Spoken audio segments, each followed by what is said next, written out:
I actually pulled up a top 30 list, Nice. and I figure we can run through them. Does that only have UFAs? Because some of them only No, have it has both. Nice. It has both, but it's. I think there's 2 that are missing because 2 people already signed. Oh, that's Or a couple people already opted in. So like Evan Fournier's already opted in. Jeremy Grant's already opted in.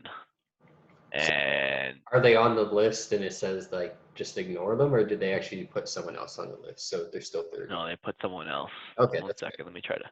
Yeah, so that's so I thought we'll get through about 20 of them probably, because there's about 10 of them that are picked, or not about 10 of them, about 5 that are picked up. But yeah, no, it works out. Yeah, start at 30. We'll work through the top ones quicker, then we'll have more time. Yeah, exactly. Cool. Well, you hit the record button. You already did. Yeah, I already did. So Oh, okay. Well, hello everyone. Everyone gets pure scraps from us. We are just bare bones. That's one way of doing it. Skip to minute 2. We don't know how to edit.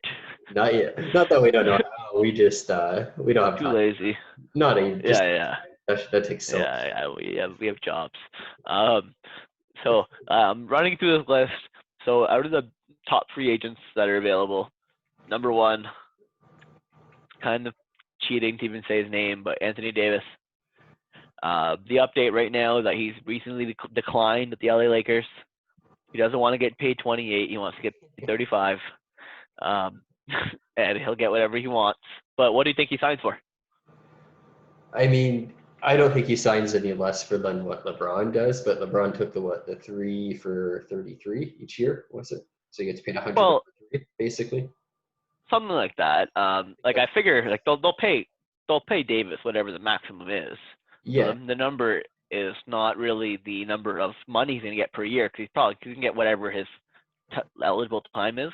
How many years did he end up taking though? He could take a bit less though, if he wants to give them a bit of room. If he wants to take like that 33, 32 mark, but they probably. Think he's Tim Duncan? What's his money? Probably 4, because I don't think LeBron stays much longer than that, and I think maybe he does a year without LeBron there at most, but I think after he's gone, Davis probably goes elsewhere too. So I can see him doing the 3, 2+1. That's what LeBron's famous for. But the one thing that the 2+1 is going to work out in his favor, in 2 years, he's going to have 10 years of service time. Once you get 10 years, you're able to get the big contract, the Russell Westbrook contract. Oh, the super contract. Yeah, as long as you want an MVP. Oh, I thought it was only if you didn't get traded. Like if you stayed on the same team for that whole decade, then I thought you were eligible, and I thought that was it. No, it's a service time. Okay. More issue thing. Actually, I'm pretty sure at least. I'd have to look, but it should be about 10 years is when you get the biggest contract. Like that's what Chris Paul got. Okay, interesting. So Chris Paul's getting paid over $40 million right now. Still? Which is nuts. Yeah. Oh, he's getting paid. He's gonna end up getting paid like 43 as a 37-year-old. Makes that Phoenix deal even more and more questionable, right?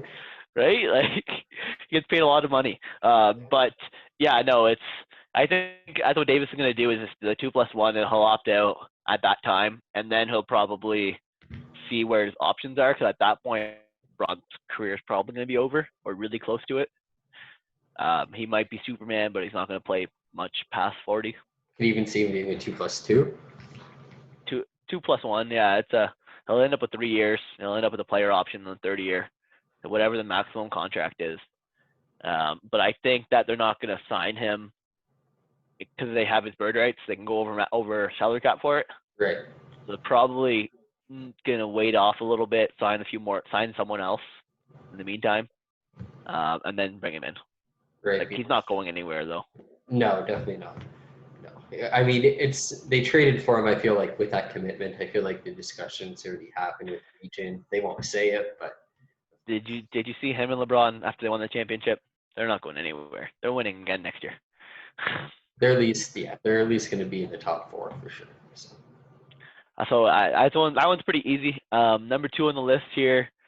Some people have him at number 3 on the list. but I definitely agree number 2 here. Brandon Ingram. Yeah, he's definitely the number 2 on that list.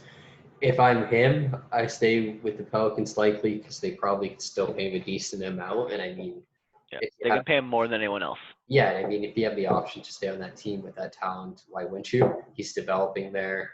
You already had one team give up on him. The more you move, the younger you are, the more questionable it becomes. He's there. He's steady. He's good. So And he had a great year last year, 23.8, pretty much 24, 6, and 4. So that's a great year. Actually had one of the best years of anyone. And people keep talking about Zion. Brandon Ingram's the best player on that team. right now, yeah. I mean, we'll see where Zion will be in 3 years. But I agree, but right now it's Ingram's team. As much as I bet you New Orleans does not want to pay max for him, they probably didn't think last time they traded for him that they were trading for a max player because now they're probably looking at him and Zion and going, oh shit. and even then too, I mean, he's the most improved player in the NBA last year, probably arguably. And with that too, like who says he's done, right? He went 18 to 23, I believe.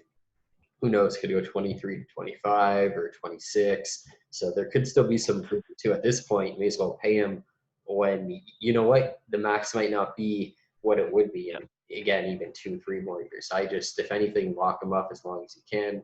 Like you said, pay him what he wants. If you're New And Orleans too, how many other options are you going to have down the road too?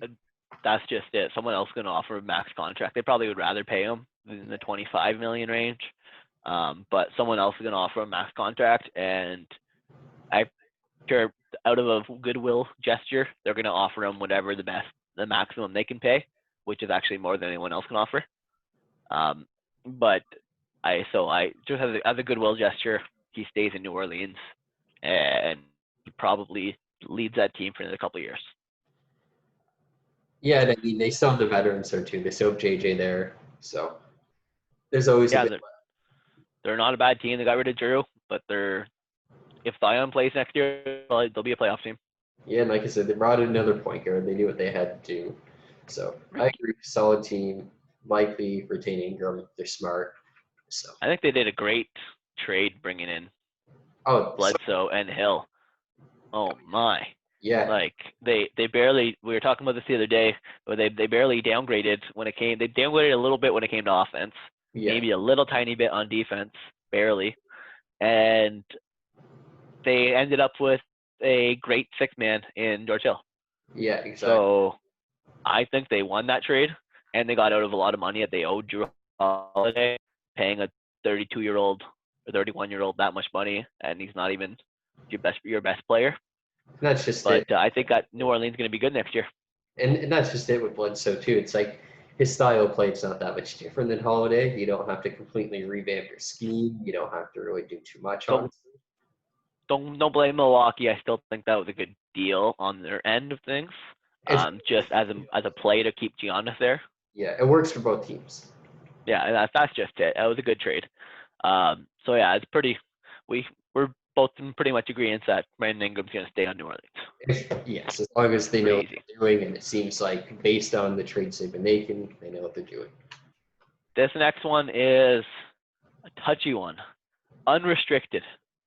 You know what I'm talking about. He plays on my beloved team. Oh no, he's one of my little Freddie. Yeah, I mean, I've liked him since his Wichita State days. I mean, even coming out of college, the guy is just super clutch, always has been. He does exactly what you need to. And every time you think same thing, it's almost like Ingram, like I said, where might not be done developing. Fred, every time you think he's done developing, he's not. He's just every year he's better. I didn't think he'd become a starting point guard the way he did. Clearly, he's starting caliber. Clearly, he's going to get paid. It's just a matter of if Toronto can do it. They probably will because Lowry doesn't have that much longer. So in reality, honestly, he probably stays too unless there's a team paying him like 30 plus. Then they're not going to match him. And that's the tricky part. They can, with Fred, they have his bird rights. They can go over salary for him, so they can match anyone else wants to offer. It's just so hard for me thinking about it to pay Fred easily over 22, 23 million a year. I think when he gets up to the 25 plus, we end up talking about him like we talk about Gordon Hayward and Nick Batum. I think They're if just you're going to pay 22 or 23, you have to accept 25 just based on the fact that he's in the open market. But and that's the thing that he wants to get paid. He's betting on himself again. I think Van Vliet is a great, fantastic player. He's not a fucking shooting guard though. Toronto's got to get that in their head, but he's a great player. He's just not tall enough to be shooting guard. He does play really good defense, just like Lowry. He's learned a lot from Lowry, but it's going to be hard to pay both of them $50 million to play the same positions. But he's for sure starting. Like he easily 13-7, 16-6. Like that's definitely he's definitely going to be consistently around there no matter where he goes. So if he doesn't get signed by the Raptors, then where is it likely? Where's like the top destination or two? See, I hear a lot about Detroit. I can definitely see Detroit offering them a lot of money. Casey's still there. I can see a pick and roll between Van Vliet and Griffin being pretty deadly. And I mean, they kind of failed on Reggie Jackson. They spent a lot of money on him. Clearly, they like point guards. So they need a good one. They can bring in Van Vliet. They can keep Rose there even. Rose averaged like 19 last year. So I think that's probably going to happen. They're going to offer him some money. He's unrestricted. They're going to offer him money. And I also think that the Knicks could still go after him. Smith Jr. is there. Right now, Nate's status is much higher than Smith Jr. just based on playoff performance and playing for a contender. So I can see him going there. He actually leads me to something else that I was about to. He kind of leads me into the next person on this list because what I was about to say here leads me to the next person on this list. Here, just before we move on though, so like looking at the salary cap, like who has the most? It looks like going into it, who is it? Dallas has. Here. Oh. So who has the most space available right now? Pretty sure Knicks, Charlotte, all the shitty teams. The Hawks, but again, none of them need the point guard except maybe the Knicks. So obviously, there's been a lot of talk there. Charlotte definitely not. Yeah, I mean, after they just got what they did in the draft, he's not going there. Like Atlanta, like I said, he's not going to play with Trey Burke. You're just Trey Young. You're just too small there. And who else has room here? Not Charlotte. Detroit can make a play. Minnesota's got a bit of room. They can juggle some stuff around. Miami has money to spend. Interesting, but they also know they have to save money too And that's just it. Though Miami's probably not doing it because they only have right now just enough room for Giannis the next year. So any team that's going to make a play for Van Vliet is probably not going after Giannis next year. Minnesota could be decent based on the fact they don't have that full general. And then you obviously run Edwards off the bench again a lot of the year. Use some 6-man, maybe playing between 2 and 3. But it would be tough for Minnesota. Minnesota probably would have to do a sign and trade, or they could do they could move 1 or 2 people. They're at about 15 million under salary cap right now. Yeah. Without signing a few other people, so they don't have as much room, but they can make moves. So yeah, there's definitely a couple teams that got salary cap. Toronto Raptors. They're still one of them, but that's why I think that. But I do think that the Knicks and Detroit are the ones that are going to offer him a contract. Other than that, not really. I think we end up retaining him in the end. I think we do too. But I do think that he would be a great candidate for a sign and trade to fill a hole that we would have with the team, which was actually what I was going to say earlier. Because the next person on this list is someone I can see a signing and trading with because he just opted into his contract. DeMar DeRozan. I mean, There's been so many talk over and over about bringing him back to Toronto, and I just don't think it'll ever happen. He's always talking about like his mental health and the depression, and I think he almost treated it like a real breakup. And I don't think I feel like when he comes here, he likes it, and then when he leaves, he thinks about it, and he's like, "Oh, I can't go back," kind of thing. You know how it is. So it's just I feel like it broke his heart, and I just don't think he'll ever get over it. And if he does, it'll be towards the very end of his career. So I just don't see it happening. No, not with Lowry still there. No, it just still, I don't think you make a play for him. I really don't. I mean, same thing, San Antonio, they brought, like, of course, Van Vliet fits great in a system if they want to do it, but they just drafted a point guard too. I don't think they're Yeah. desperate for it. I think they rather DeRozan. I think if he opted in, they're probably going to keep him. They're going to run it back, and let's see what they do. Yeah, it's I don't know who I can see, like I say, I can see Van Fleet going with the sign and trade. The draft tonight does kind of throw that off with DeRozan. Yes, they did just take a point guard. You're right. Who knows? Maybe they can bundle in the point guard. You know, Van Fleet got more stock than DeRozan these days. Arguably, definitely. I mean, you have a guy coming out of his prime, a guy going into his prime. So, But it's I gotta find what I had open here. There they go. But it's definitely I can still see other people trading for Van Fleet if he goes for enough money that we don't think is fair, because there is other point guards in the market that we could be going after as backups. And if you slot in Norman Powell, that shooting guard spot, and you get a good six man off the bench, he's a really great player. But with Lowry still there, I know he's getting older. I hate to say this because I really love him as a player, but he just, I don't know if there's an option, if he wants to get paid more money and someone wants to pay him more money through a sign and trade, and we're still getting back a serviceable player. That's something I think Toronto has to look at. anything over 25 for sure. 25 it's tough.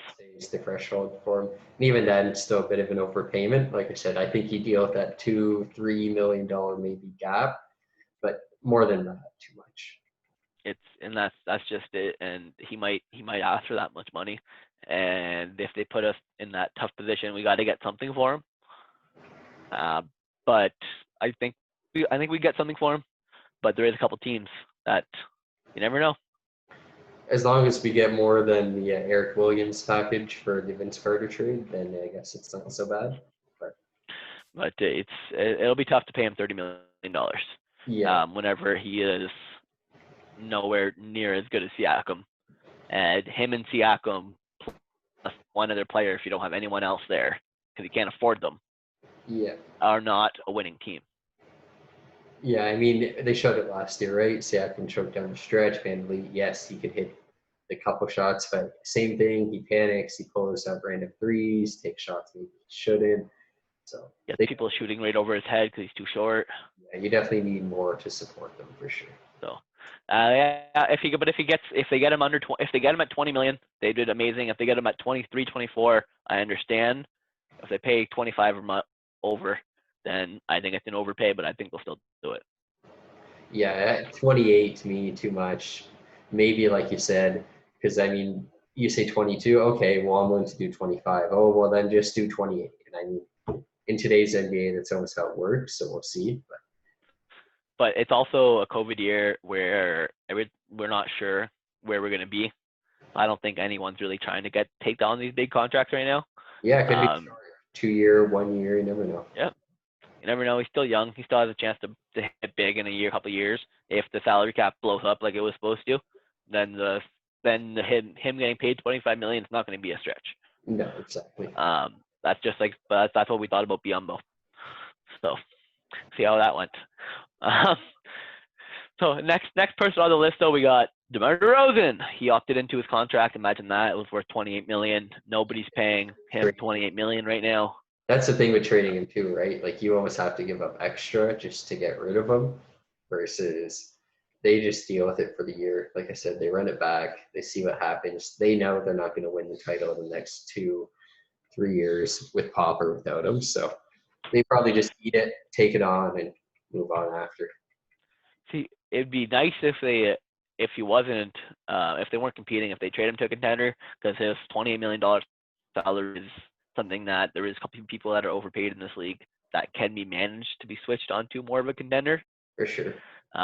It's not like he's getting paid 35 or 40 just like Westbrook, but it's hard because he showed in the bubble that he's not really a shooting guard anymore, but they don't really have the room for him right now. I think they have to get rid of either him or Aldridge, and that's just something they have to do. And even then, if their team is actually healthy, like they weren't healthy last year, but if their team is healthy, they're still a playoff team with DeMar DeRozan there. I'd say they're bigger on Aldridge than they are DeRozan, though. If they had to get rid of one of them, I think they like LaMarcus more. I think you can probably get more for LaMarcus. I think DeRozan's younger and is a leader of the team, but it's hard to say because LaMarcus essentially only plays center nowadays. He's too slow for most power forwards, and they actually did really well in the bubble with DeMar at power forward, which was really blowing my mind. Which again, so I think they just run it back to. I mean, even when they ended up getting rid of Kawhi to the Raptors, there was so many people who thought day one it's gonna happen, and they definitely prolonged it to last minute. They were like, Kawhi's not staying. Like they're not a big impact team, trade team. They like chemistry. They like keeping what they have. Gelling. Yeah. So short time too. Maybe in a whole off season, maybe, but in this short amount of quick turnaround, I just don't think you get a deal that's worth it for them. So he probably stays. Sure. Yeah, especially with the league opening in a month.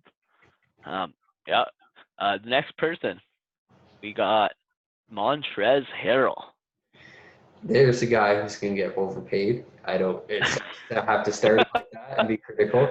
But, I mean, that's how it's going to be, right? It's a guy like Jay Crowder. It's a guy like that who, yeah, they're going to have a couple of decent years.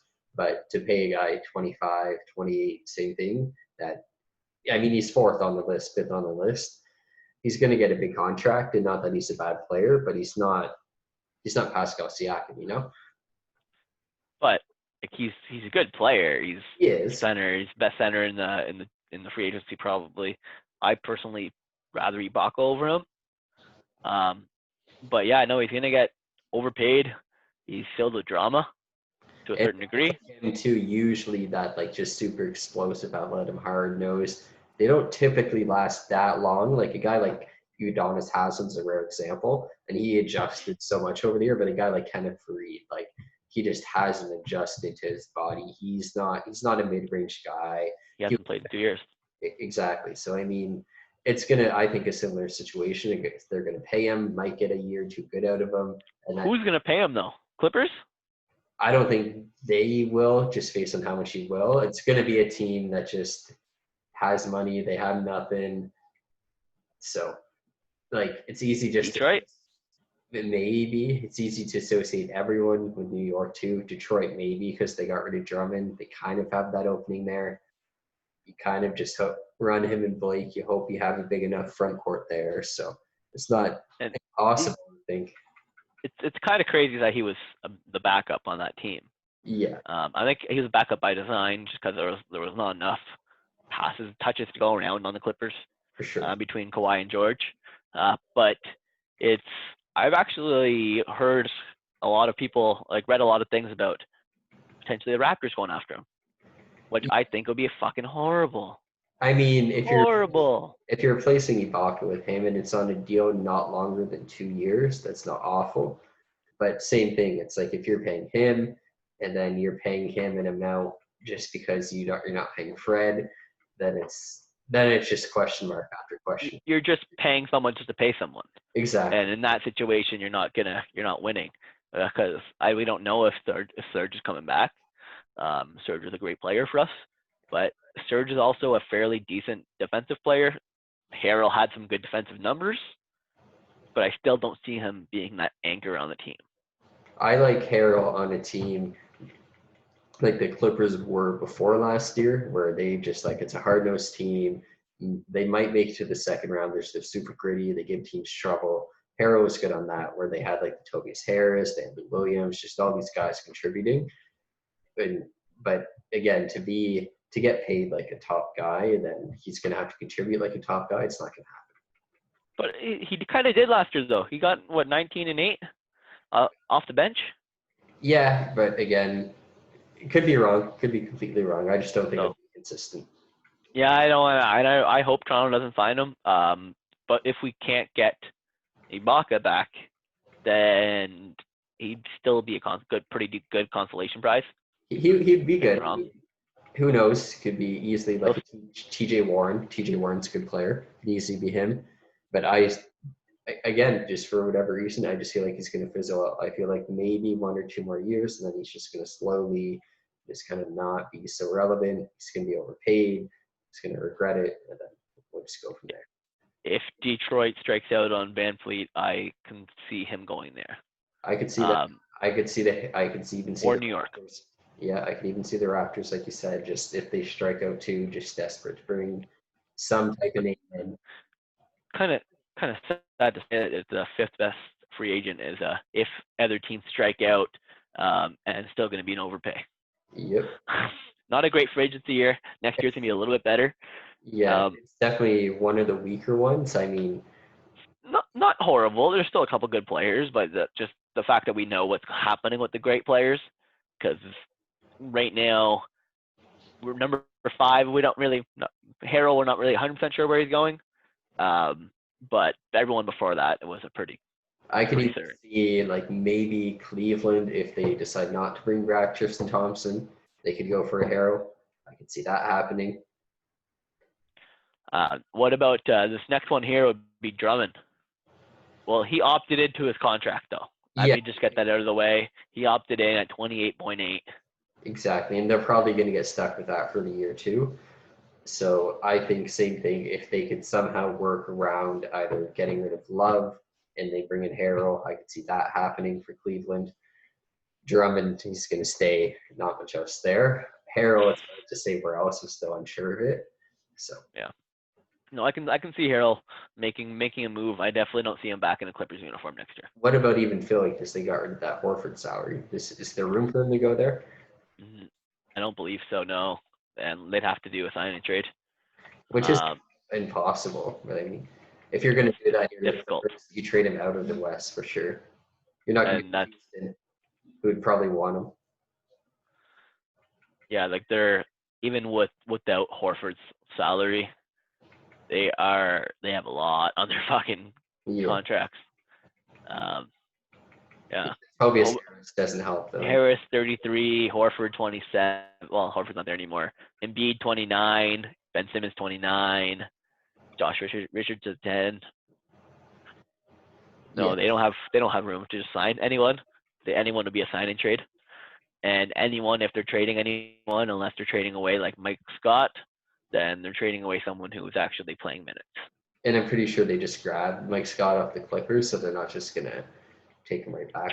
Yeah, because the only salary filler they'd have would be Harris, and not very many people aren't upgrade over him. Yeah, they're probably gonna be stuck with him because that Harris deal that won't let them get him. So I'd say probably Cleveland, Detroit. In the West, I don't know where else he goes. Who else even has salary? Sacramento, maybe. Tobias Harris will be getting paid $41 million when he's 33 years old. Nice. But no, I can definitely see him moving around, and those are essentially the teams that we can see him going to. And he'll be a difference maker. He'll get 20 points a game. Sacramento, I could see making sense too. They need someone in that position. Stays in California. Doesn't have to do too much to move there. Yeah. So pretty comfortable move, I'd say. Sacramento, Cleveland, my top two options for Harrell. Pretty much we're saying he's not going to a competitor unless he's going to Toronto if they strike out. Yeah, I would agree with that. Yeah, a bottom tier team is going to overpay. Yeah, fair enough. We already said that Drummond, we're pretty sure he's not going anywhere the whole year. I completely agree with that. No one's going to take him on. He doesn't really fit with any other team, which is horrible to say he's a 15 and 14 guy and nobody wants him. He fits in one position, and that's about 5 feet behind the rim and each side of the court. That's about it. So, but he leads the league in rebounds every year. Yeah, defense player of the year. And yeah. But yeah, no, and that's the thing about him. It's that if he wasn't, again, he's another guy who got paid like he's the best player on a team, and then that he can't be the best player on the team. It's like a Ben Wallace. Imagine that. I mean, Yeah, great role player. Yeah, Does his job, but he gets played off the court when against certain lineups. definitely. Especially in today's world. But yeah, he's definitely not going anywhere. Next would be this one. We kind of talked about this already on the earlier topics. Gordon Hayward. What do they do with him? He's on a player option. He's got 1 year left, $34 million. We already know he's going to opt in. So, I mean, if I'm them, obviously the ideal thing is trade him. I already said that before. Who's going to take him? It's hard. Like a team like Charlotte now, why do they even want him? A team like New York, same thing. Why? Like they'd be taking him just to take him. If anything, I feel He's like on an expiring contract. He's not. Exactly. So same thing. I feel like he's just going to ride out the year there. He's going to opt in. Next year, he'll probably sign for less somewhere. And just going to be what it is. Yeah, I completely agree. Especially now that the draft is over, I can't really see any big trades going on with that. He's probably just going to be staying there. And like you say, no one's really. He might have to go to the bench. He'll be the best. If he goes to the bench, he's the best bench player in this goddamn league. Could be the sixth man. And that's. I completely agree. He's way overrated for that. When you compare him to someone like even Harrell, for that matter, when it comes to an overall game, Hayward has a great overall game. And on certain teams in this league, he would actually be considered the best player on the team. Yeah, I mean, definitely on a couple bottom tier. Even on Utah, he's probably second behind Donovan. So he's not a bad player, and I hope things turn around for him because he was solid in Utah. Exactly, that's what I mean. And he just kept getting better every year, just a little bit. So 17, 7, and 4 last year. So let's hope he keeps that up. Yeah, so he's probably not going anywhere. This next one here is Bogdan Bogdanovic. So apparently not. Yeah. According to this update, he's going to Milwaukee, but I don't think he's going to Milwaukee. Turns out that whenever you're doing a sign-in trade, it's pretty important that the guy wants to go and get signed by that team. That would be a big factor. That would may as well just have a guy not just fail his physical before even trying to trade him, and then try and trade him and make it pass a physical at that point. Right? Like this looks like shit. Yeah, I mean on both ends too. I mean that deal is awful. The Kings were getting anything in return essentially. The best player was Dante, and I mean he's just a defensive guy at the end of the day. It wasn't going to help him too much. Yeah, DiVincenzo. Yeah, he's not. They weren't getting anywhere with that trade. I think it was a good idea that it was canceled. But who knows? Like Vlade, like I said, Divac was high on him before. Where did he go now? I don't think he returns to Sacramento. Not after that, definitely not. I mean, clearly they don't want him, so why would you? You would just be taking it on. Like you'd be going there just to laugh in their face, essentially, and be like, "You guys are paying me." So it wouldn't make any sense in terms of. But now, where's he going though? It depends how much money he's going to get, who's there. A team like Miami definitely fits in great with. Yeah, and they can move some things around, but again, they don't want to take anything on past next year. If Fournier didn't opt in Orlando, that would have been a good fit. But I think with Fournier opting in, it's hard for them to move around now. That could be a trade option though. Possibly. I mean, if Fournier doesn't fit in awful with the Kings, they're pretty just offensive go team. So. What about someone like this? Is just throwing it out there, but just because I think he has 1 more year left on his contract. But someone like Aaron Gordon, it's just salary-wise would match up, skill-wise match up, get Sacramento someone back. Yeah, the big thing for the Magic is the Jonathan Isaac injury, and I think it's been 2 in a row now because they were so high on him, and he was an easy replacement for Gordon, especially when you have Terrence Ross too. You just shift Isaac in, you're good to go. And then, but when the guy tears his ACL twice or whatever. Twice, you're I Yeah, don't know what he's going to look like. Yeah, exactly. Especially when it's back to back too. Like he was basically just there, then it happened right again. So it's hard for them to give up on Gordon. I feel like they're gonna have to. They're probably gonna end up paying him just because they don't have many choices, and I feel like there's a they push don't. for them to do something. So I don't know if they go anywhere this year. probably they won't But go like, much farther than last year. The fact they made the playoffs last year, that's good for them, but they're not going to develop into much more. but it still makes me wonder where Bogdanovic is going to go if he just signs with somebody. 'Cause the only teams that we were talking about earlier, the only teams that have actual signing space are teams like New York, Detroit, Atlanta. New York would definitely pay him. Atlanta, not an awful fit. I could see Atlanta. Yeah, I can see that. I can see Atlanta as well. They got a lot of room right now. They're trying to grow. He fits in offensively, definitely. Yeah, Um, I don't think they, Atlanta needs another like huge score. The but issue with Atlanta too is they do have Cam Reddish. They obviously have John Collins, yeah, kind of bunch in that position too. they're bunching up. But if he's the best player they can get, then. But who knows? The Knicks have some room. Maybe they try to go after Harrell and Bogdanovic. Next thing you know, they're in the playoffs next year. I'd say they're more I don't likely know. to go for Harrell because they have Kevin Knox. If anything, I'd say True. Detroit's probably the most Yeah. likely to overpay Bogdanovic, just because Detroit they have nothing aside from Blake. I mean, Derrick Rose. Keep yeah, saying him. they're Don't not forget about Derrick. they're not paying him. Yeah, I can pay like 10 million a year, 12 million a year, something like that. Exactly. So they have room to pay Bogdanovic like that. It's super easy to say the Pacers because you just get rid of the one, you take in the other. I mean, I don't know if it works that way, but he's heck. If you're talking about the Pacers, that might be an option for Bogdanovic. Something a first round pick for Oladipo. can you imagine a Bogdanovic sign and trade? Double sign and trade. That'd be exactly. That'd be they're not related either. That'd be You're not amazing. even from the same country. Yeah, that'd be amazing. Funny because we Johnson on Johnson gets traded in NHL all the time. Exactly. But no, jokes aside, I mean that's possible. If you're giving up on Oladipo, you could bring in a guy like that for sure. He fits in their lineup. Especially if they But know they're losing. If they know they're losing Bowen. So yeah, so that's definitely an option. He's a big wild card, I think, because he's clearly made it seem he's shown everyone that he's not just going to go to any team. That yeah, he's only going to go to a team that he wants to go to. yeah. So he's definitely a big wild card, and I just don't. I don't even He's think. good. I think he showed that he's about the money. I think that's what this showed because Milwaukee's a great team to go to in that situation. You know you're going to Yeah, win. And clearly, they're that's not what he's thinking.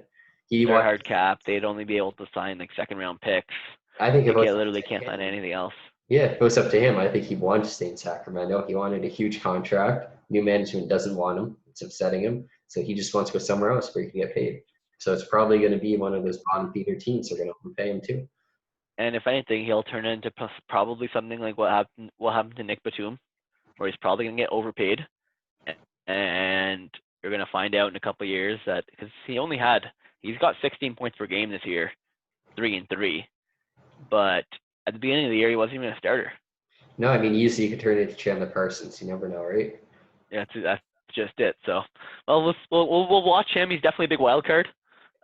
Likely goes to one of the bottom feeder teams, but I think he's a really good candidate for a sign and trade, just based on he's going to be someone who's getting paid in between the 20 to 30 million dollar range. What He's about going to want for, what about a team like Houston in a signing trade? Because they're he seems like a good fit. They like Monty Eunice back in the day. I mean, he's obviously a much smaller version of him, but I feel like they just need anything they could almost take at that point. Houston's a tough go. I would say only just because the money's a hard fit with them, They would almost have to do Westbrook, and Sacramento probably doesn't want that either. and that's just it. Because Sacramento would probably have to then include someone else who gets paid 15, 20 million. So Yeah, I don't think no one's going to want to play pay Bogdanovic 30. So I really don't know where he's going to go. Now he's, like I said, probably one of the biggest wild cards. I do think he's probably going to get his 4-year, $100 million contract though. For sure. So he's gonna get paid. It just depends on who's gonna pay him. He's still young. I feel like honestly it's going to be Atlanta. I just don't feel like it'll be the best fit because they do have a lot of small forwards there. But I feel like it's going to be Atlanta. Fair enough. I can see that. Next would be Dragic, who is stay, honestly, just based off last year, how it all panned out. I think all of the team, every one of them want to run it back.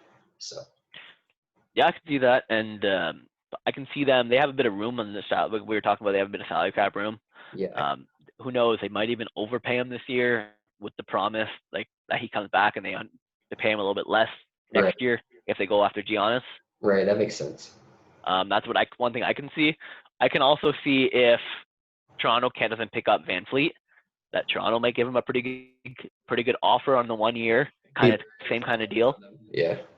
Because he would slot in just as good as Van Fleet was on our team. I just feel like an executive like Pat Riley's too smart to let that happen. He knows Toronto's probably one of his top 3 competitors, and if he knows it's versus like he'll give up 4 or 5, 6 million extra to keep him away. And that's just it. The only way that would happen is if someone's offering Dragic a multiple year contract. Right. But Miami's probably not doing that. But because I don't think they're going to match it because they want to leave that space open, and Dragic's not that important of a player at this point. Yeah, but he did get 19 points last year in the playoffs. Yeah, and I mean he's their leader. Like I said, they had that deep run. They know he's there for them. I feel like Jimmy likes getting along with, and like I feel like when Butler's your star and you have guys he actually likes, you just bring him back for the sake of that almost too. So and everyone in Miami is saying Butler's actually a good teammate. So it's something. Was he a bad teammate in Chicago and everywhere else, or was it the team like in Minnesota? He didn't think they practiced hard enough. Yeah. Philadelphia, I heard some stories too. He was on a podcast with JJ Redick talking about certain issues. He'd bring it up, and Brett Brown was definitely a big issue for them there. So I have heard with Dragic that someone told me. Well, not someone told me. I read somewhere that LA could be interested in him. I just don't think LA has the money to keep up with Miami. Unless Davis takes a huge pay cut, otherwise, it's just not happening. Next name on my list will be Gallinari. I thought he got traded though. I thought he did a sign and trade. So give me one quick moment here. I didn't see anything about that. I don't think. No. No. I thought maybe I'm going crazy here. No, I'm going crazy. Okay. So you are for Dragic is probably staying too though. It was a rumor yesterday. It was with the Mavs doing a sign and trade with the Thunder. For who? But Gallinari. I know, but who would the Thunder get? See, this would have been 18th pick and something else. Okay, filler, but that's not so bad. But I feel like Gallinari's not the best fit for Dallas. Just like I feel tough because if you play him there, then KP's got to play center, and KP doesn't like playing center. That's what I mean. If you have Porzingis, I feel like you can't have Gallinari too. You have Don. But he'll get 20 points per game or 15 points per game. His points per game would be down in Dallas for sure. But he's not a bad player. He is unrestricted. I can see him doing a sign and trade because OKC is not stupid. They're going to get something for him. They always get ridiculous amounts of things. But where's he going? I know he's a great player. He got 18.7 points this year. He's revitalized his career. Guy can shoot from anywhere. But where's he going? I mean, not there. You don't think he's going to stay at all? No. I don't see any world that he stays. I think there's a chance he stays. I think other than that, I mean, if Dallas is looking at him, if Mark Cuban wants something, it's not unlikely he doesn't get it. Dallas has a lot of pieces they could trade for him. Like I said, I'm not a huge fan of that for them. I could see if Dallas is trying to make a play for it, same thing to bring Houston back up. just again being that Texas competitor, same thing. If he was to go somewhere, I think he'd be a great fit. Again, Texas team, San Antonio, he'd be a great fit in. I don't know if it'll happen, but I think he'd succeed there. He'll probably, if it's my guess, go back east. He started in New York. I wouldn't be surprised if he goes back there just because he's so different than like Kevin Knox and the kid they drafted today. So I wouldn't be surprised if he goes back to New York, honestly. He's a scorer, right? Exactly. New York even have salary cap this year? New York has salary cap. Oh yeah, because they have a couple team options. Yeah, and RJ Barrett, Young, still, yeah. Yeah, they got they're like just over this. They're just about salary cap right now, but they got a $10 million team option on Taj Gibson, a $15 million team option on Bobby Portis, Right. an $8 million team option on Wayne Ellington. And they probably were going to take the one on Portis until the draft today, so they probably won't now. Portis will probably end up somewhere else. Which is fine. He'll probably end up. Could be that sign and trade, you know? They could be OKC getting Portis and maybe just that for Gallinari. It could be Portis in a second. Could be. Portis isn't that bad. He's I don't know if he's worth $15 million per year, but he's a pretty good player. I mean, but yeah, at least they get something there. And New York doesn't have a need for him. Thunder, technically they do. So yeah, no, they have holes. They have holes to fill. Especially, I think they're getting rid of everyone.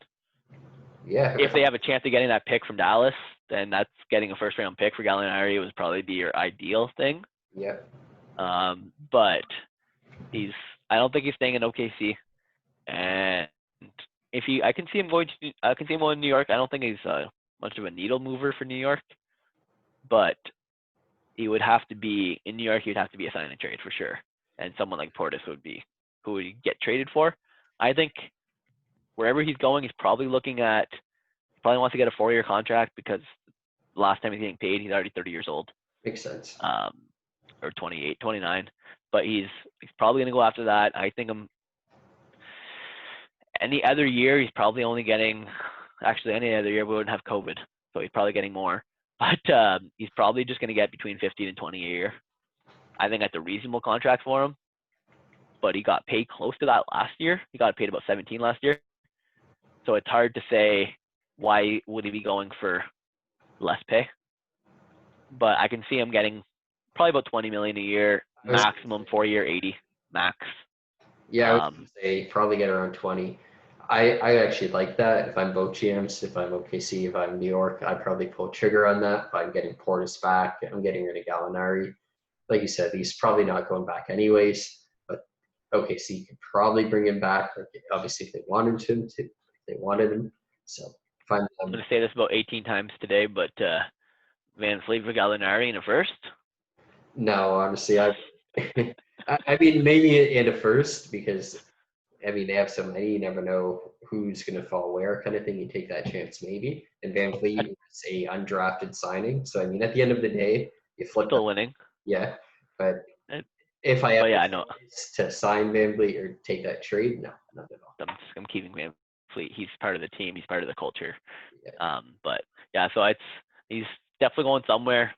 I think he'd probably go after before this Green trade, I would have thought Gallinari would have been a great fit in LA, to be honest. But now with Green traded, I don't know if they have the money to trade for him. Yeah, what confused me about it, Horford isn't that great anymore, and they had such a huge salary cap when they already had no salary. But they're not bringing Horford in to win. Yeah, but still. But yeah, no, so I'm not sure where Gallinari is going to end up going. I definitely don't think it's OKC. I'd put money on that. He's not going back to OKC. I actually like that scenario. I think I like that New York scenario. If not, we keep just saying Detroit. They're going to be desperate if they're not getting these guys. Like Detroit's going to find someone. Exactly. Will they pull the trigger on Gallinari if that's all that's there? Absolutely. I think it's more likely that signing trade with New York, they get rid of Portis for him. I think that's the smartest move. We'll see. We'll see. Yep. That's He's definitely an intriguing one. He's someone that can actually make a team very good next year because he does get 20 points per game.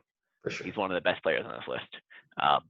This next one I see here, by this one on NBA.com, in case you ever wanted to look at it, but next I see here is Davis Bertans at number 11. Who's that? Davis Bertans. Davis Bertans, number 11. I mean, it's been a few years. Like, what the fuck? It's been a few years ago. He's been a free agent too. He re-signed in San Antonio, and then I think same thing, he got traded. Then he was a free agent last year, I think, too, with Washington. No? Yeah? Yeah, so Pretty sure. Same thing, he re-signed there, so. But he just had he had one of the best 3-point shooting years of anyone in NBA history. Yeah, but it really depends at the end of the day who needs a stretch five. And it's hard to say who needs a stretch five. I mean, Boston does not need a stretch five. They need a real five. So he's not going to go there unless they're just soaping on Tias and they want to bring a guy like that in too. Bertans might fit in there, but Washington, they obviously have the room to bring. I just can't see Bertans playing center ever. Yeah. He's just not strong enough. That's what his position is, though. So, I mean. He plays power forward. He's 7 foot, though, is he not? Yeah, but I don't think he's played. I have to look. One quick second here. I can actually bring up his by position. But I don't believe he's he plays mostly power forward, barely ever plays center. He plays. Oh, it tells me somewhere on this page. But yeah, I know he's always played power forward. He barely gets any rebounds per game. Like, I can't rebound for shit. And I mean, his rebounds per game for last year when he played a bunch is 4.5. On his career, it's 2. Yeah. He doesn't exactly by position. I want to find out how many times he plays center, but he doesn't really play each one. Oh, here it goes. He's played on his career 9% of minutes at power forward, 3% at small forward, and 7% at center. Yeah. So I mean, either way, it's like what teams need to stretch the floor at the end of the day, and a lot of teams don't. Like a team like Chicago, like we talked about earlier, they do not at all anymore. Like other than him re-signing, I don't think anyone necessarily wants to pay him a bunch. And this is one where I'm not going to say Detroit. I'm not going to say York. I don't think any team like that necessarily wants him. Team like Atlanta, same thing. They just signed Dedmon. Yep. They just brought in another center. They have Capella, so I don't think they necessarily want him. So I don't think there's a lot of options for Bertans versus the other way. I don't think there was a lot of other options for teams to sign good players. So I can actually see him in Atlanta. I think he'd actually fit very well with Capella. I think he's actually he'd come off the bench there. He'd be behind John Collins. I think he'd actually shoot just based on his playing style. He just shoots the ball. No matter what, he's not shooting as much. No matter where he's going next year. The guy shot 9 3-pointers per game last year. Yeah. And he hit him at 42%. Yeah, I mean, it's not unlikely. You have Trey, who's good, obviously, facilitating the ball. You have a guy that can stretch the floor. It's not unlikely off the bench, too. I think they probably bring him back, though, unless they do unless Washington is shipping everyone out. Then they're probably going to bring him back because they want to keep Beal and Wall as happy as possible. But that team just doesn't work unless Wall comes back and he's like the best defensive point guard in the league. That team just they fail defensively. Yeah. No matter how good Bertans and Beal can shoot the ball, they fail defensively. Yeah, I mean, Beal is 30 points per game, didn't even make All NBA just because that team is so bad. Hey, like any All NBA, I don't think he made. Did he make the? He didn't make the All-Star game. No, that's what I mean. He didn't make All Second, didn't make anything. So that's that just goes to show that I think Bertans is very highly touted in Washington because he shot so much. Like he literally drained almost 4 3-pointers per game last year. So he definitely is highly touted there. People like him there. I think he goes back. Then it's a question of how much money you end up paying him. I think he's and he's the type of guy that he can either want to go one of two ways. He's either gonna bet on himself, sign for 1 year in Washington, prove that he can play this good, and once the COVID is kind of a little better and the salary cap goes back up, then he re-signs for another 3 or 4 years. But on the other hand, if he's offered 3 years, maybe $50 million, I think he should take it and laugh and run with it, and then see how he is in 3 years. I don't think he's signing for anything under $15 million per year. I don't think he's worth that much though. What about a team like Minnesota then? Because obviously they're going to want to stretch. They have Towns, and you want that same system with your bench players too. So I mean, I think he could fit there. Yeah, no, I think if he's not re-signing in Washington, I think he can fit there. I think if Washington's bringing back Beal and Wall again this year, then they're going to want to bring him back because they can't bring anyone into their system that fits in any better. yeah. But he does fit very well in Minnesota. I still think he should be coming off the bench probably because he's just not starting caliber on defense. But especially if you have Towns there and Russell there, but Wood come off the bench and probably get it. If he got 15 points per game last year, he'd probably get 15 points per game in Minnesota. Yeah. I think he'd be a good player there. That's something like that'd be another sign and trade option potentially, which is horrible. Sign and trades are just everyone just thinks the sign and trade is going to fix everything. But every free agent other than Anthony Davis and Brandon Ingram have been signed and trade. Right? I think that's pretty much all it comes down to right now.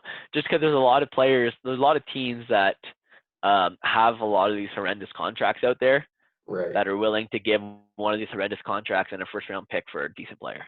Yeah. When someone like Burton's comes to mind, there is who was I just thinking about? Oh, on Minnesota, Gorgui Dieng. So like he gets paid $20 million a year and he doesn't play. Yeah. Like if Washington wants to lose next year, if they're getting rid of everyone, that's something I can see them doing. So not an awful player either. That? So not an awful player either. I mean, it works out. Like you said, they fill cap. They still get that roster spot. Minnesota gets a player they know they could use opposed to a guy they can't. Because Minnesota, I don't think can bring in really anyone without doing a signing trade. Yeah. They're at $97 million next year already. So that's something I can see happening. But overall, I do think that Burton's is probably just going to stay. What about even Memphis, maybe? Just because they can't, like, they don't have a lot of shooting beyond, obviously, Jay and whatnot. Like, when you get down low, they obviously are more perimeter post-based, so. I don't know if Memphis does much for the next little bit. I think they're in a good spot. They're just growing organically. But they have a spot there. But I think that Josh Jackson actually Jaren Jackson had a fantastic year last year. Yeah, Jackson's solid. And like he's not getting paid very much. He's still on his rookie contract, I'm pretty sure. But he got 17 points last year. I don't think they're bringing in Burton's off the bench. He would bolster their bench for sure. But I think that they keep to their young squad and they're gonna bring people in a year or two.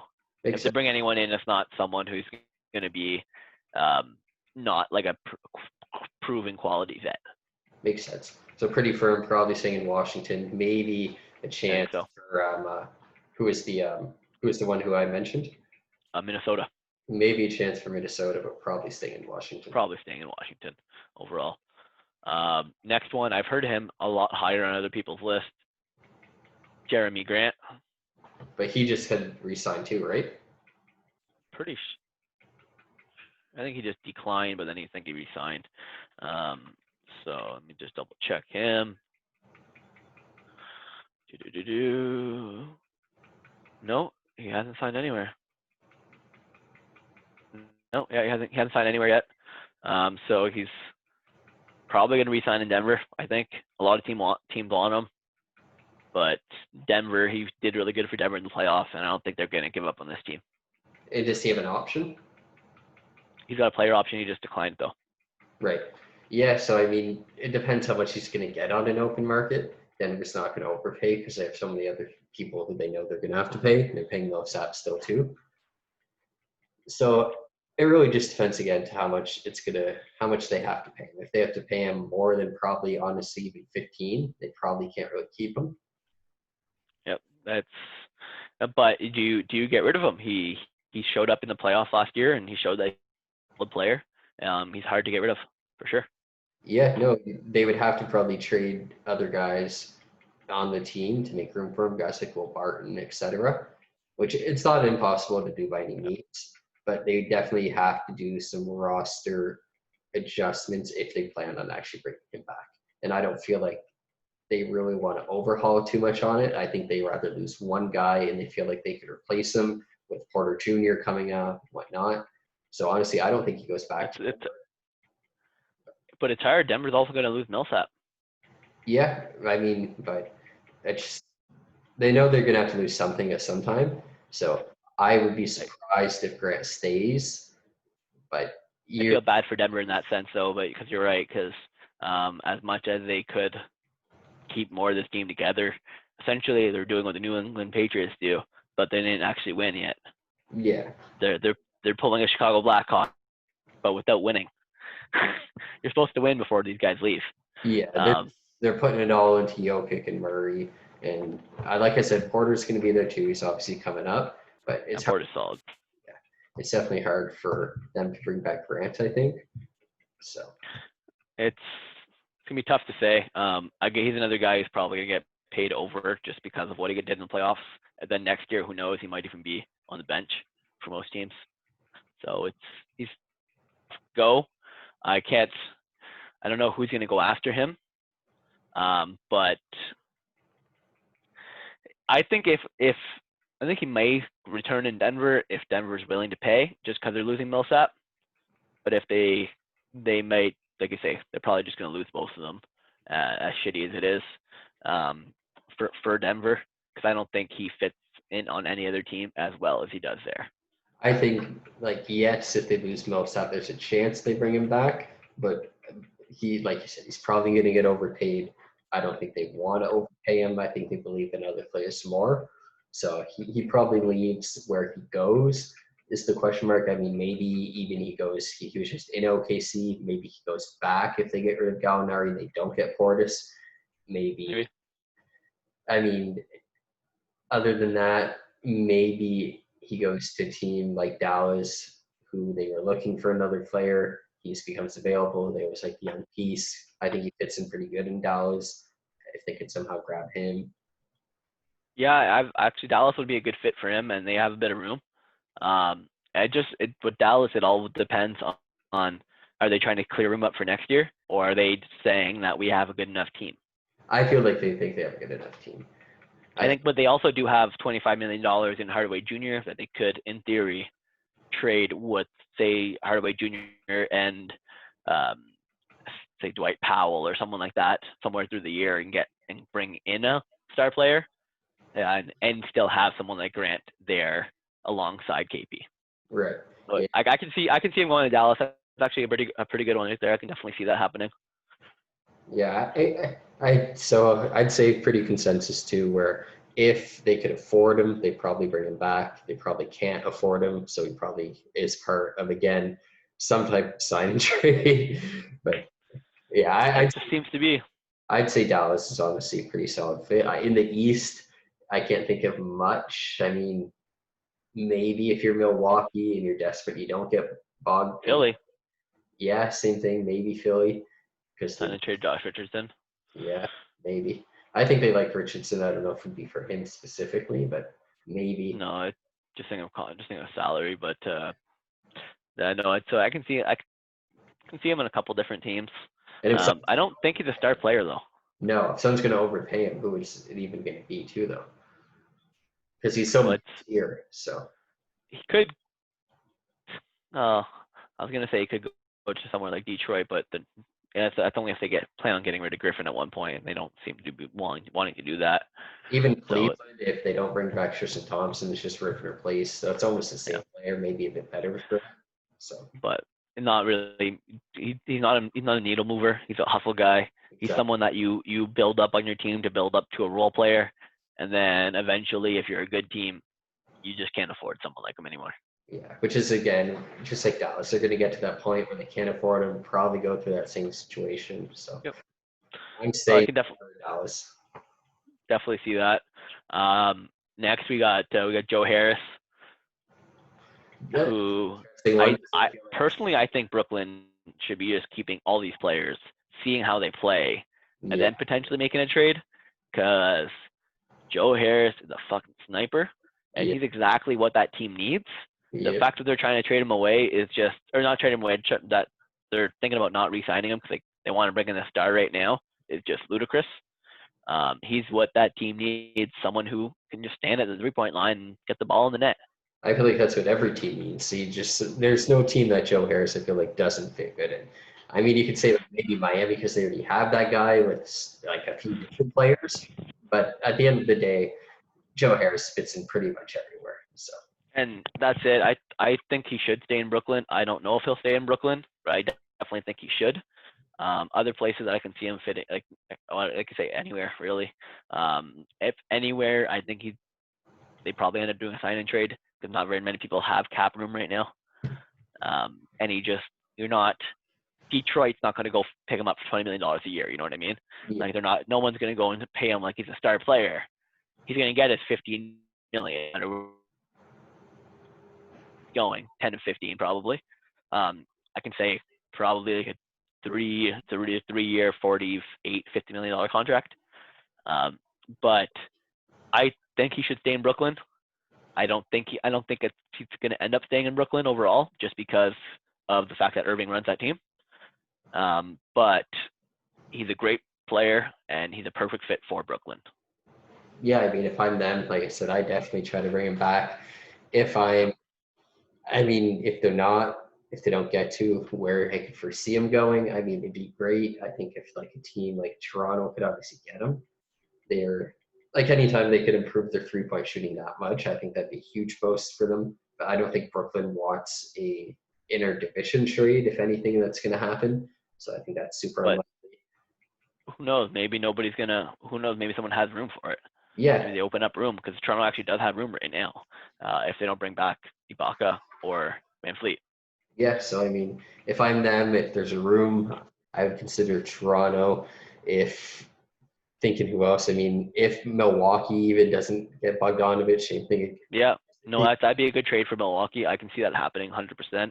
But the only thing is that Milwaukee doesn't have that player to go back to them. I think that would have to be a 3-team deal, Yeah, with someone kind of taking in the salary in the middle.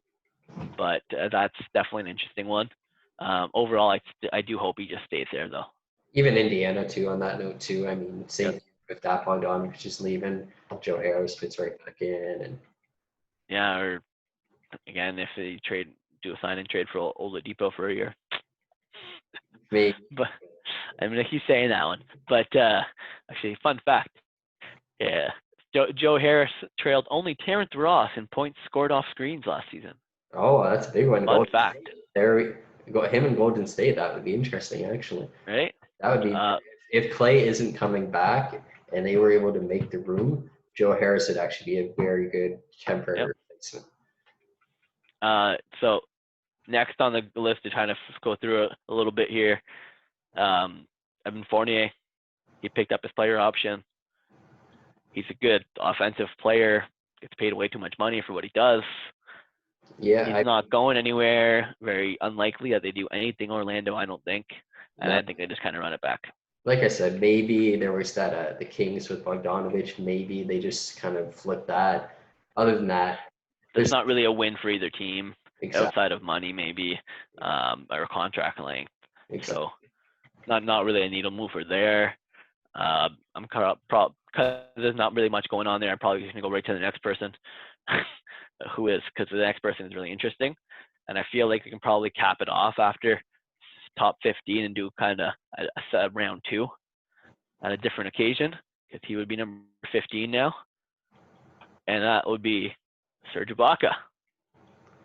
Yeah, I mean, I personally would like him to go back to where he was. I don't necessarily think, even though they won the title, he's been the best fit for them the whole time. I think he's almost overused there based on, like, I think his best year is obviously done, and I feel like when he's in Toronto, they need to use him like he's still in his best years. So I think he needs to go to a team that already has a set 4, set 5, and he just comes off the bench and just plays both of those positions, and you just run him there. Yeah, it's hard, right? If he comes back to Toronto, he's probably going to start next year. That's what I mean, and that's what I don't think. If I'm a GM, I don't want that. But I don't think it can replace him with anyone. I don't think there's anyone in the league that's going to do anything better than him. I think they're going to be pretty desperate. I think they're going to do what a lot of other teams are thinking this year: a 1-year overpay, and then try to bring him back on a cheaper deal. It's hard to bring him back on such a high expensive paying deal whenever he wasn't closing fourth quarters for us. He gets played off the court. He wasn't even starting games for us. Yeah. But when you think about his numbers, he had a great year. Overall, I think he's a great player. I would really love for him to come back, mostly because of culture.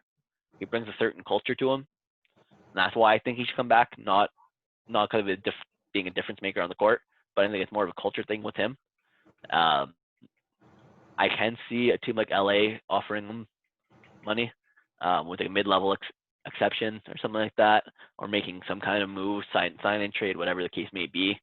I think he's probably going back to Toronto though, just because they have the room for him right now. See, they can go over cap to sign him for that 1 year. They have the bird rights for him. They can go over cap to sign him for however much money he wants to get paid. I think he likely just ends up with a 1 year, probably going to get $25 million, $30 million, if not even a little bit more. I think, I mean, in a year where you said, like, there's not much to replace him, and you still have guys developing, the Terrence Davis situation, you don't know what's going to happen with him.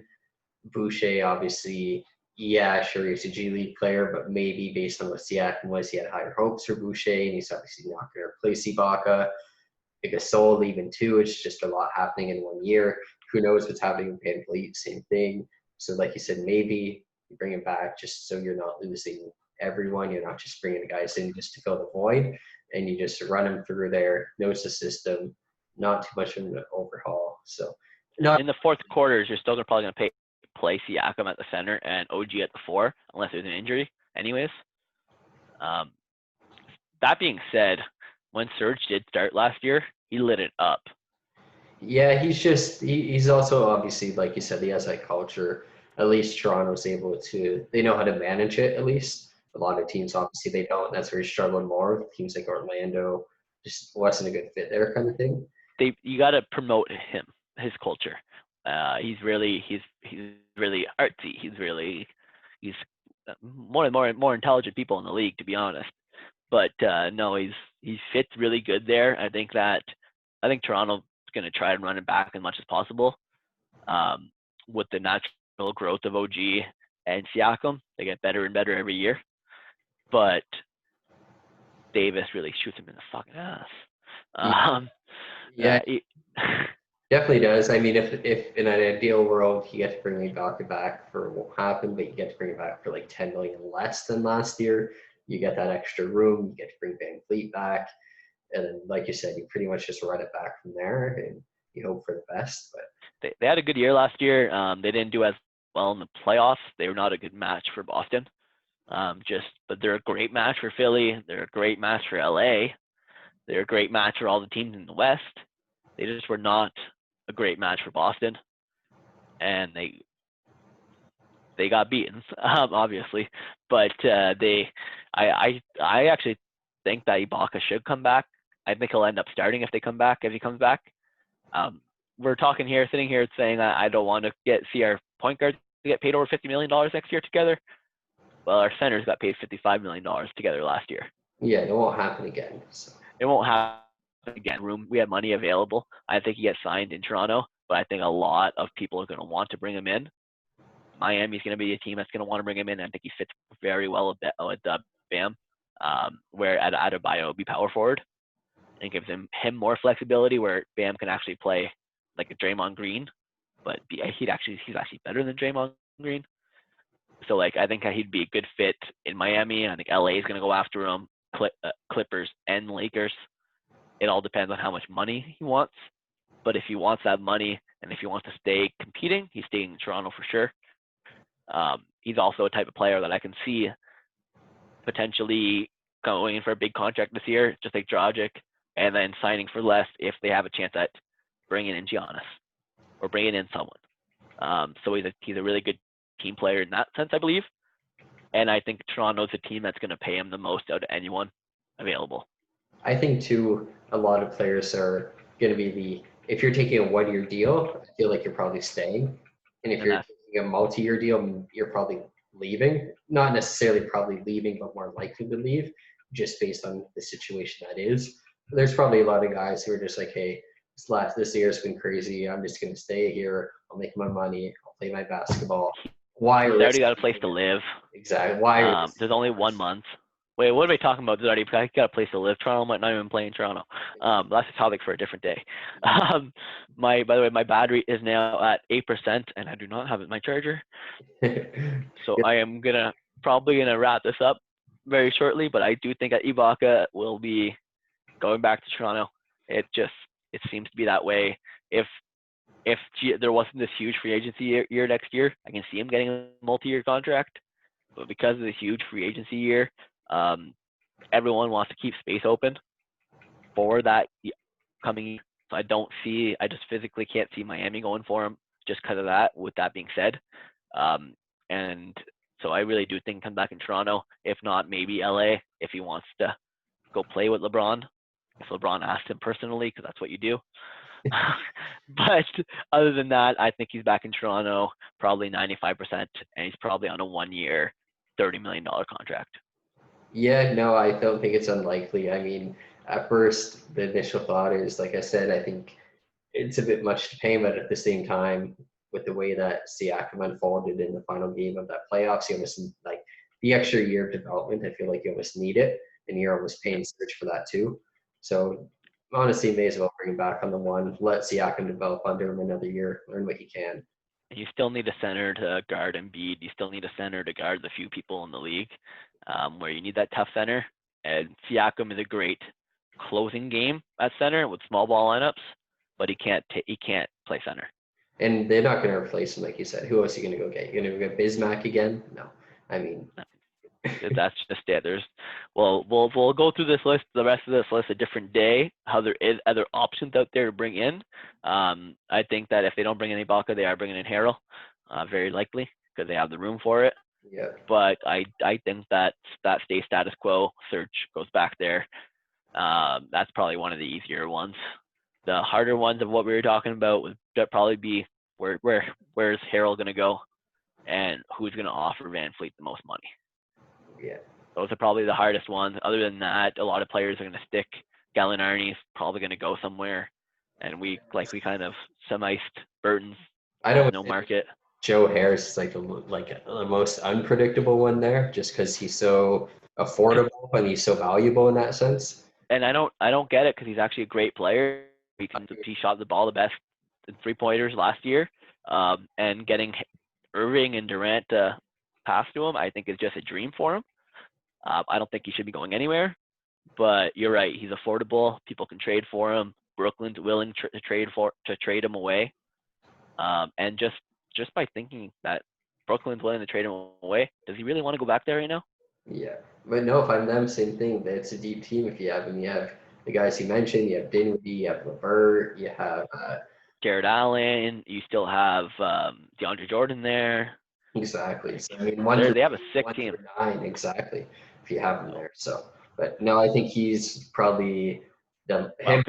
Yeah, him and Harrell, I'd say, are the most unpredictable. Harrell I forgot about. If I had the choice to be Ibaka or Harrell for the same amount, probably say fuck it, bring in Harrell. But I wouldn't call it a bad move if they bring Ibaka back for development purposes for Siakam too. Because Siakam, Harrell, I mean, they're almost the same player too. So. And for culture purposes, go moving forward. Like Ibaka brings something with them, while Harrell brings an attitude. Especially if you're losing Gasol too. I mean, at least keep one of them. Hard to lose both guys. I don't think we're gonna lose Gasol, but I will take that as a topic for a different day. 6% now. That's exactly it. Well, you have yourself a good night. All right. Peace.